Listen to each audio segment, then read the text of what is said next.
여러분 안녕하세요. 네, 김명희 교수 상담TV의 김명희입니다. 여러분 반갑습니다. 날씨가 너무 더워서요. 네, 오늘은 마침 밖에 창밖을 보니까 좀 이렇게 비가 오고 있는데요. 그래도 여전히 더워요. 여러분들 이 무더위에 어떻게 지내십니까? 오늘은 제가 집에서 그 인간의 진정한 변화는 어떻게 오는가 뭐 이런 주제인데요. 제 그 유튜브 채널이 그 김명희 TV가 있고 김명희 교수 상담 TV 이 두 가지를 운영을 하고 있는데, 김명희 교수 상담 TV에서는 심리학적인 어떤 인간의 이해, 또 정신의학적인 어떤 인간의 이해, 또 생물학적인, 또 가족 체계적인 이런 어떤 통합적인 측면에서 인간의 이해에 대한 주제를 가지고 여러분들과 대화를 하고 있고요. 그 다음에 이제 김명희 TV에서는 좀 성경을 바탕으로 하는 기독교적인 인간의 이해에 대해서 말씀을 나누고 있습니다. 근데 오늘은 성경을 토대로 한 인간의 진정한 변화는 어디에서 오는가 라는 주제를 가지고 여러분들과 말씀과 은혜를 나눠보도록 하겠습니다. 인간의 진정한 변화는 과연 어떻게 올까요? 여러분 어때요? 주변에 사람들이 그렇게 쉽게 바뀌나요? 또 교회나 성당이나 혹은 절에나 가서 우리 남편 바뀌게 해주세요, 우리 애들 바뀌게 해주세요, 우리 아내 바뀌게 해주세요 기도하시고 아이들이 바뀌나요? 또 남편과 아내가 바뀌나요? 참 많이 힘들죠? 인간의 진정한 변화는 우리가 성경을 토대로 해서 말씀드린다면 하나님의 도움 없이는, 성령님의 도움 없이는 인간이 참 바뀌기가 어렵다, 이렇게 말씀드릴 수가 있겠습니다. 일반적으로 상담학자들도 또 심리학자들도 사람은 쉽게 변하지 않는다, 이렇게 말하고 있습니다. 그리고 상담의 그 궁극적인 목표, 또 심리치료의 궁극적인 목표가 인간의 변화죠. 내면의 변화, 생각의 변화, 의지의 변화, 이렇게 그 상담의 목적이 내담자의 변화를 목표로 두고 이제 상담을 하게 되는데, 사람을 바로 이해하지 못한다면 올바른 변화를 가져올 수가 없어요. 그렇겠죠? 네, 사람을 정확하게 바로 알아야 되겠죠.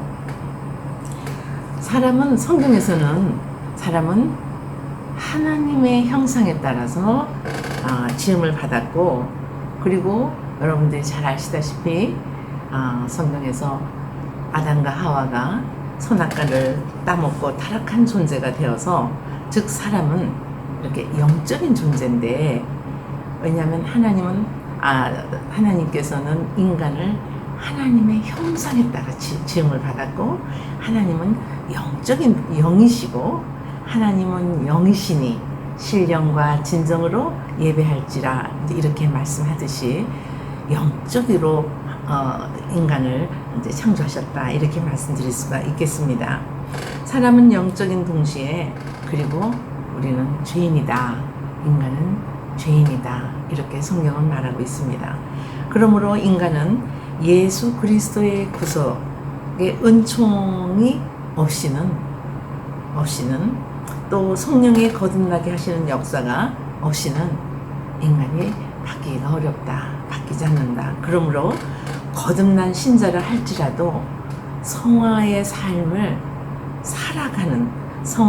살기 위해서는, 그리고 하나님의 자녀답게, 크리스찬답게 살기 위해서는 우리가 매일 순간순간 성령님의 도우심을 받아야 하나님이 기뻐하시는 삶을 살 수가 있다, 이렇게 말씀드릴 수가 있겠습니다. 우리가 이제 흔히 기독교 상담과 심리 상담, 또 혹은 심리 치료는 어떻게 다릅니까? 라고 이렇게 우리 성도님들이나 또 주변에 사역자들께서 물어볼 때가 있어요. 우선 크게는 이게 크리스찬들은 내 삶이 내가 주인이 아니고 우리 주님께서 주인이 되셔서 나는 없어지고 주님이 내 안에서 나를 주장하시고 주님 하나님의 말씀에 따라서 사는 성화되는 삶을 살아가는 것이 크리스찬들의 참다운 삶이라고 볼 수가 있다면, 심리 상담에서는 내가 가장 소중한 거죠. 그러니까 인간의 그 삶의 주인공은 바로 나다 이렇게 보는 거죠. 그러니까 일단은 인간을 이해하는 데 있어서 우선 시작부터가 다르죠. 그러니까 우리가 인본주의, 신본주의 이렇게 나누어서 본다면, 오늘은 제가 이렇게 학구적으로 여러분들하고 대화를 나누고 싶지는 않고요. 이렇게 그냥 쉽게 여러분들 그냥 잘 삶에 적용할 수 있도록 쉽게 대화를 나누고자 합니다. 그래서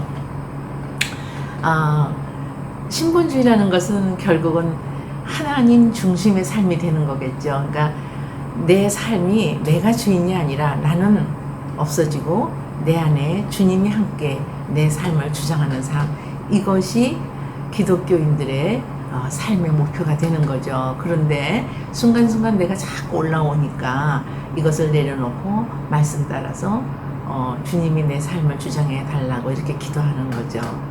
그런가 하면은 또 심리 상담에서는 내가 너무나 소중하기 때문에 내 삶의 주인공은 나다 이렇게 되고, 어떤 문제를 해결해 갈 때도 어떤 부모의 양육이 잘못됐다가 하거나 아니면은 주변의 어떤 그 환경이 나를 이렇게 만들었다고 하거나, 그리고 어떤 의미 있는 타인으로부터 받은 어떤 트라우마, 상처 때문에 내가 이런 삶을 살고 있다고 하거나, 이제 이렇게 어떤 그 나의 삶의 결과, 열매를 주변 환경이나 또 부모나 양육자나 교육이나 이렇게 포커스를 둔다면, 우리 그 기독교 상담은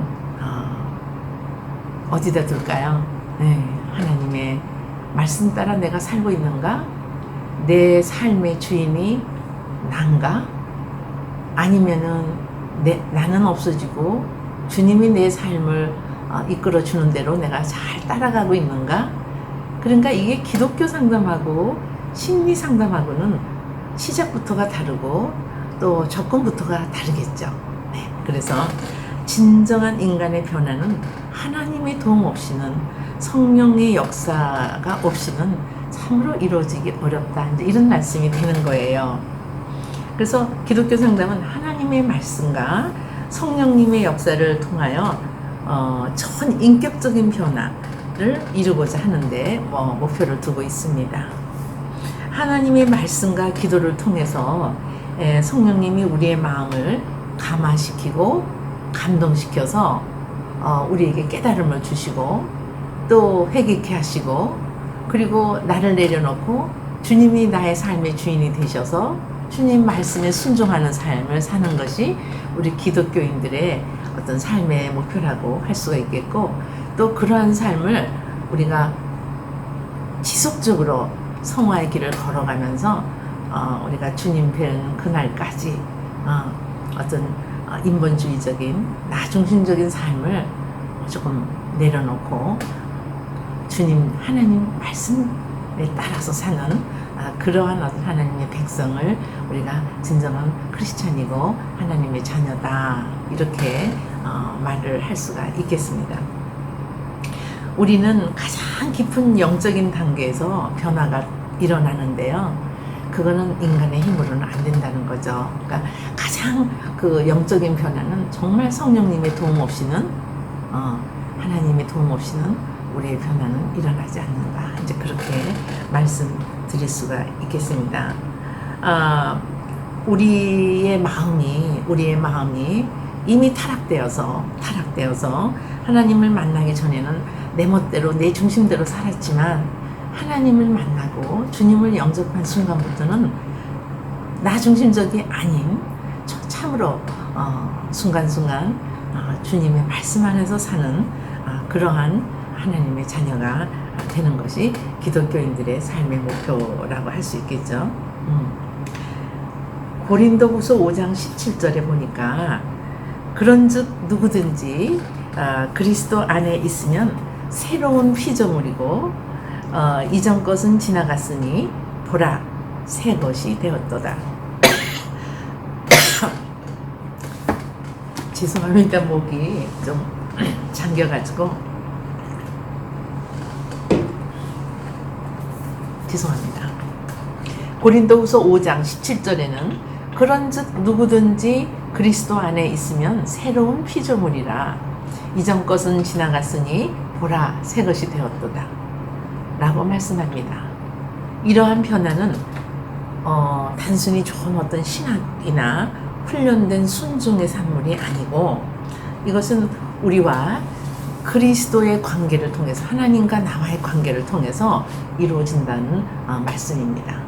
왜냐하면 우리는 하나님과 이렇게 주님과 하나이고 날마다 성령으로 새로워져야 하기 때문이에요. 바울은 복음에 대해서 잘못된 생각을 가진 사람에게 복음이 무엇인지 설명하면서 갈라디아서 2장 20절에 내가 그리스도와 함께 십자가에 못 박혔나니 그런즉 이제는 내가 산 것이 아니요 오직 내 안에 그리스도께서 사신 것이라 이제 내가 육체 가운데 사는 것은 나를 사랑하사 나를 위하여 자기 자신을 버리신 하나님의 아들을 믿는 믿음 안에서 사는 것이다. 이렇게 성경에서 말씀하고 있습니다. 그는 그리스도의 십자가에 의해서 우리의 가능성이 결정되고 그리고 그 능력이 우리가 예전에 예전에 뭘 의지했을까요? 나를 의지하고 또 권력을 의지하고 또 학력을 의지하고 또 뭐 명예를 의지하고 뭐 돈을 의지하고 그렇게 살았던 나 중심적인 어떤 삶에서 주님 중심, 하나님 중심적인 삶을 사는 삶으로 이렇게 변화되는 것이 변화되어야 인간의 진정한 변화가 있다라고 말하고 있습니다. 또 바울 사도는 이제 내가 육체 가운데 사는 것은 나를 사랑하사, 그러니까 나를 사랑하는 것은 육적인 삶이라고 하는 거죠. 그리고 나를 위하여 당신의 몸을 버리신 하나님의 아들을 믿는 믿음 안에서 사는 것이다. 이게 갈라디아서 2장 20절의 말씀입니다. 사는 것이다 라고 말씀하고 계시고 우리 마음속에 그리스도께서 사시는 현재의 우리들의 삶에 대해서 말하고 있습니다. 과연 우리는 어떻게 살았어요? 또 지금 현재도 어떻게 살고 있어요? 내가 원하는 대로 또 내 생각대로 내 신념대로 살고 있지는 않으십니까? 네. 그래서 우리는 더 이상 우리가 가진 어떤 삶의 경험, 그 다음에 학식, 뭐 어떤 나의 어떤 지성, 그리고 인격 또는 지혜에 대한 평가에 근거해서 사는 것이 아니라 우리가 어떤 고통에 직면한다 하더라도 주님이 우리 안에 사시기 때문에 우리는 옳은 것을 바라고 생각하고 말하고 행동할 수 있다는 믿음으로 주님의 그 말씀 안에서 살아야 한다. 이렇게 성경은 말하고 있습니다. 우리가 이 사실을 진실로 믿고 있습니까? 제가 이제 이렇게 주변에 뭐 아침에도 뉴스를 보니까 목사님이라고 하시는데 너무 지나치게 정치에 개입하셔서 이렇게 믿는 자의 본이 되지 않는 행동과 또 언어를 통해서 이렇게 실망을 주고 또 굳이 그렇게 나와서 그렇게 외치면서 그렇게까지 하셔야 될까 뭐 이런 생각이 좀 들었고요. 그리고 또 이렇게 목사님들끼리도 정말 설교할 때는 참 은혜스러운 말씀을 하시는데도 불구하고 또 총회나 노회에 가셔서는 저분이 정말 하나님의 그 그리스도의 사도가 맞는가? 사신이 맞는가? 그러니까 목회자나 이런 교역자, 사역자들께서는 하나님의 그 말씀을 전하는 하나님의 대사라고 이렇게 생각을 하는데 과연 그 대사의 역할을 잘하고 계신 건가? 이런 생각이 들 때가 있어요. 그래서 좀 안타깝기도 하고 그럴 때가 있습니다. 과연 그들의 삶의 열매가 믿지 않는 자들에게 본이 되고 있는가? 이런 생각을 하면서 안타까운 마음이 들 때가 있습니다. 이미 거듭난 신자라고 할지라도 하나님의 자녀다운 성화의 삶을 산다는 것은 정말 어렵겠죠. 네, 어려워요. 예, 매 순간 성령님의 도우심을 의지해야 되는데 저와 여러분들 그렇게 살기 참 어렵잖아요. 그렇죠? 네. 그렇기 때문에 우리가 기도를 게을리해서는 안 되고 또 말씀을 게을리해서도 안 되고 항상 묵상 가운데서 내 삶을 이렇게 객관적으로 바라보면서 살아야 되지 않는가 이제 그런 말씀을 드리고 싶습니다. 많은 사람들이 교회 안에서도 또 이렇게 믿음 생활을 하면서도 어떤 그 믿음 생활이 기쁨이 없고 좀 이게 고통 가운데 있는 것은 왜 그럴까요? 왜 그럴까요? 네. 물론 예수님을 영접하고 예수님을 믿고 사는 삶이 항상 행복하고 기쁘고 그렇지는 않은 것 같아요. 왜냐하면 이 세상 안에서 우리가 발을 디디고 살아야 되기 때문에 어떨 때는 이중적인 잣대에서 우리가 어떻게 하는 것이 기독교인으로서 바르게 하는 것인가 이런 생각을 할 때가 있습니다. 여러분들은 그럴 때 어떻게 하세요? 이제 기도하라 그러는데 기도가 안 될 때도 있잖아요. 늘 감사하라 그러는데 감사가 안 될 때도 있잖아요. 그리고 늘 찬양하라 그러는데 늘 찬양 안 될 때가 있잖아요. 어떨 때는 세상적인 노래가 더 나를 위로할 때도 있지 않습니까? 어때요? 여러분들 그렇지 않은가요? 네.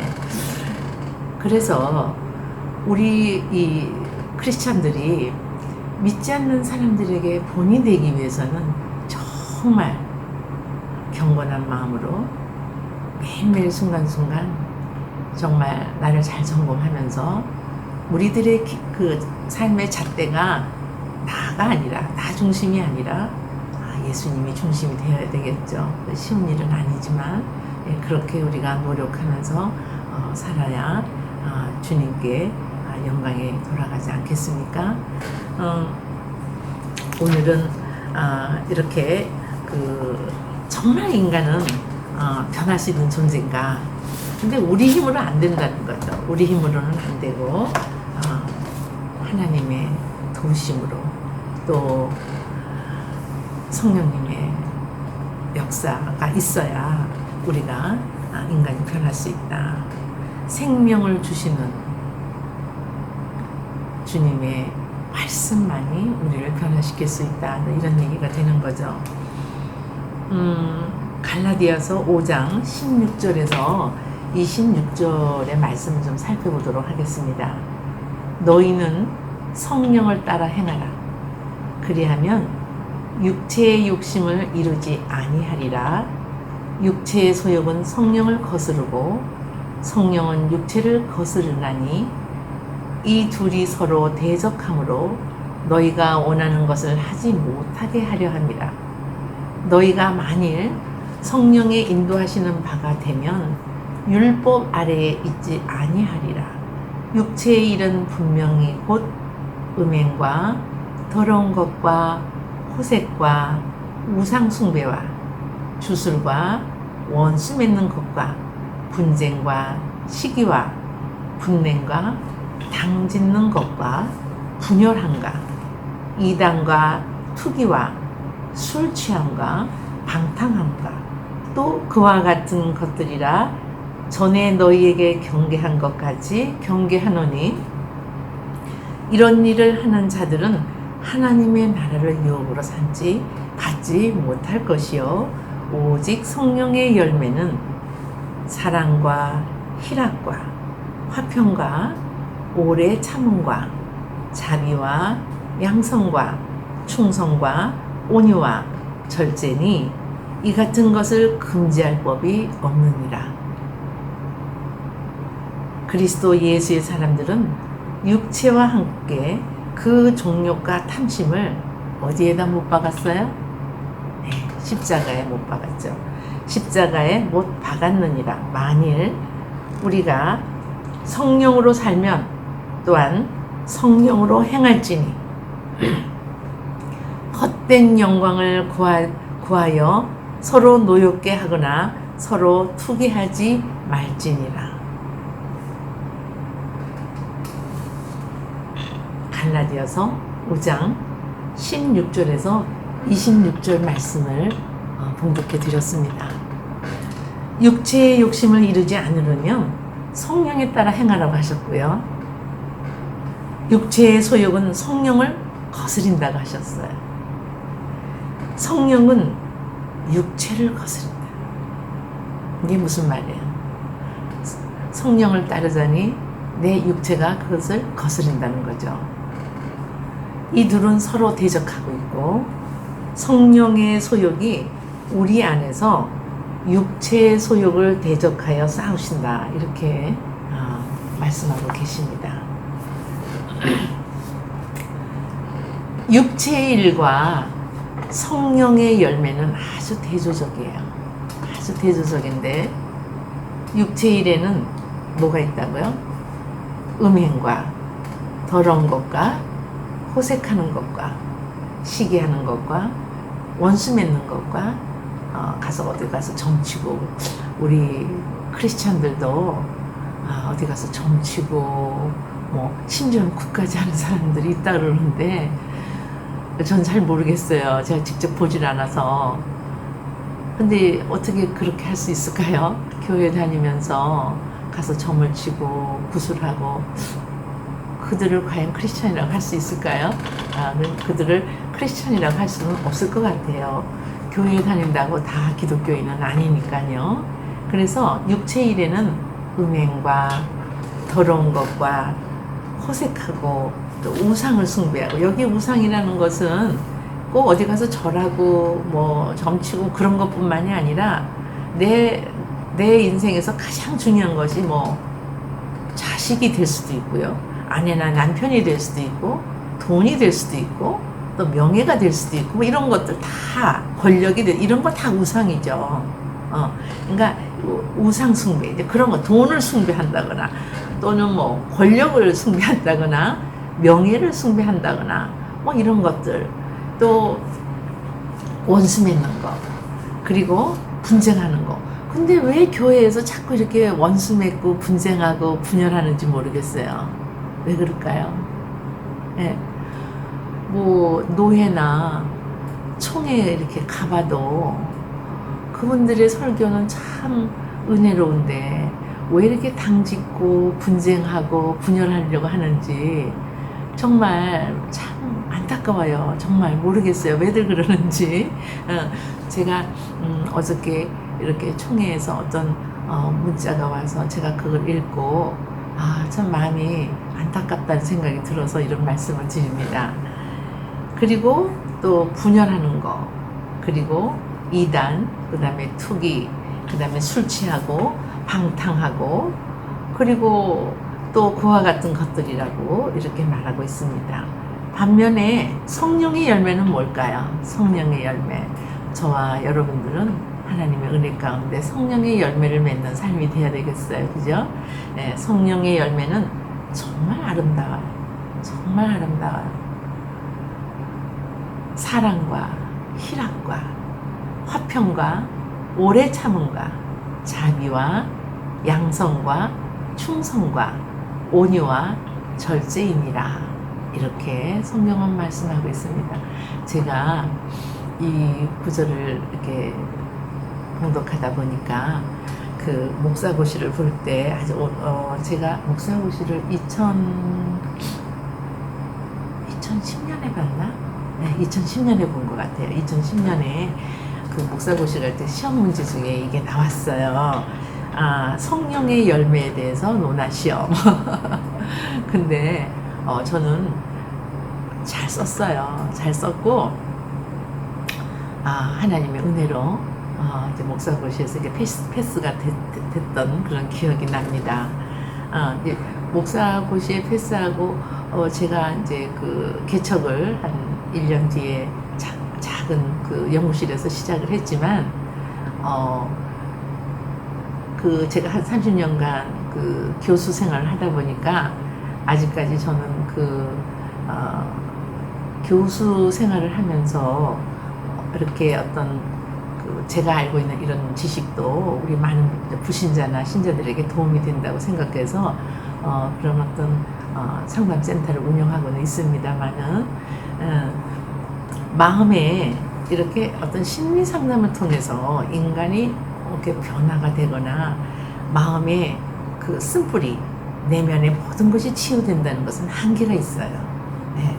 인본주의적인 이론으로 하는 그 심리 상담에서는 인간의 완전한 변화는 어려워요. 그러나 어떤 스킬이나 기술을 통해서 어떤 대화를 좀 더 소통을 잘할 수 있게 도와드린다거나 또 남편을 좀 더 이해할 수 있게끔 도와드린다거나 아내나 자녀를 좀 더 이해할 수 있게 도와드린다거나 아니면 좀 더 베러 라이프를 위해서 자기가 가지고 있는 많은 내면에서 이게 그 얽혀있는 그 어떤 욕망을 좀 이렇게 내려놓는 그런 어떤 훈련을 하는 데는 도움이 되지만 인간을 완전히 변화시키지는 못해요. 그 상담을 통해서 또 심리 상담을 통해서는 인간을 온전히 바꾼다는 것은 정말로 어렵습니다. 그러나 전지전능하신 하나님께서는 어느 순간에 우리를 아주 획기적으로 변화를 시키는 그런 주님을 우리는 이렇게 항상 가까이 하면서 또 내 안에 주님의 말씀을 순종하는 삶을 살면 내 삶이 늘 평강하고 그리고 경건한 삶을 사는데 제 힘으로는 안 되지만 성령님의 도우심으로 우리가 능히 헤쳐나갈 수 있다 이렇게 말씀을 드릴 수가 있겠어요. 마음의 쓴뿌리가 치유가 되고 변화가 되면 성령의 열매를 맺게 되죠. 성령의 열매를 맺게 되고 또 마음이 변화됨으로 해서 그 입술의 말들이 새로워지죠. 일단 성령을 받은 자들은 말이 달라요. 말이 달라요. 그리고 우리가 보통 저 사람이 많이 변했어 이걸 느낄 수 있을 정도로 삶이 변화가 되죠. 그리고 말들이 새로워지니까 그의 삶도 변화가 되겠죠. 그리고 삶의 목표가 일단 달라져요. 일단 어떤 돈이 내 삶의 중심이었다면 또는 권력이나 명예나 또는 그 누군가가 내 삶의 주인이었다면 그것들이 다 이제 우상이었기 때문에 그걸 내려놓고 정말 평안한 마음으로 주님의 말씀을 묵상하는 삶으로 이제 이렇게 바뀌어가는 삶이 되겠죠. 우리 기독교인들의 삶의 목표, 궁극적인 삶의 목표는 그렇게 되는 것이죠. 예, 내려놓는 것의 법칙. 예, 나의 어떤 기대의 잣대, 세상을 향한 기대의 잣대, 남편을 향한 기대의 잣대, 아내를 향한 기대의 잣대, 자녀를 위한 어떤 기대의 잣대. 자녀들이 우리가 기도를 하고 하지만 하나님께서 변화시키지 우리의 잔소리로 변화가 되지는 않더라고요. 어떻게 생각하세요? 그래도 자녀들을 위해서 우리가 늘 기도하잖아요. 하나님께서 우리들의 기도를 들어주시고 우리 자녀들의 삶도 책임져 주시리라 믿습니다. 이렇게 그리스도의 사람들은 그 정욕과 탐심을 어디에 못 박아요? 네, 십자가에 못 박고 정욕과 탐심을 십자가에 못 박고 성령으로 살고 성령으로 행할 때 네, 우리 진정한 삶이 변화가 되고 또 인간이 변화가 된다. 이와 같이 변화된 사람이 되어서 성령에 의해서 삶을 살고, 오늘도 여러분들 주님 안에서 승리하는 하루 되시고, 그리고 나 중심이 아닌 말씀에 순종하는 그런 저와 여러분들이 되시기를 소망하면서 오늘 말씀은 여기에서 마치도록 하겠습니다. 네, 김명희였습니다. 감사합니다.